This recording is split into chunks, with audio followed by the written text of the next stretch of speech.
to our first alert weather.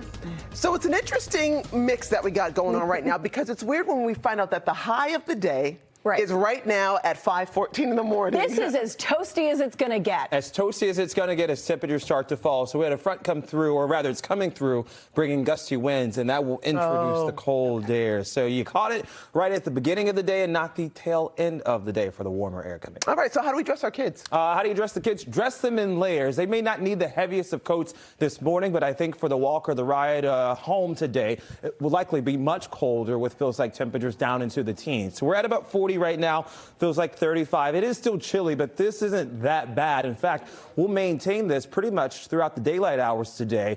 But once we get to about 5 o'clock or 6 o'clock in the afternoon, then temperatures really start to fall with feels like closer to 18 just after sunset. Early tomorrow morning, this is the cold stuff really starting to settle in.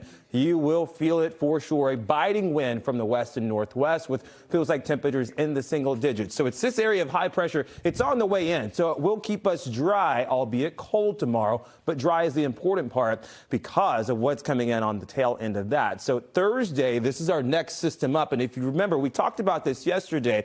It's got the chance to not only bring some milder air with rain, but perhaps start as snow and perhaps even ice too. So this is what it looks like Thursday morning and into Thursday evening. Most of the rain will be confined to the south coast and through Cape Cod. A mix of rain, snow, and ice through Boston, through Providence if you're headed southbound, and along the Route 2 corridor in Mass Pike. North of Route 2 through the Merrimack Valley, we think it's mostly, if not all, snow coming down the pipeline. When we say ice, we're not talking about, a crippling ice storm, but it only takes a little bit to cause a lot of chaos and headaches on the roadway. So this is that hour-by-hour time frame for us. If you're in Boston, this is a quick duration event. This is not something that's going to start at the very beginning of the day and end at the tail end of the day. It's really confined to the midday and early afternoon time frame, starting as snow at about 10 o'clock in the morning on Thursday. A quick burst of ice from about 2 to 3 o'clock, and we think some of that will be in the form of rain and freezing rain, but temperatures do start to warm up. So the good news is,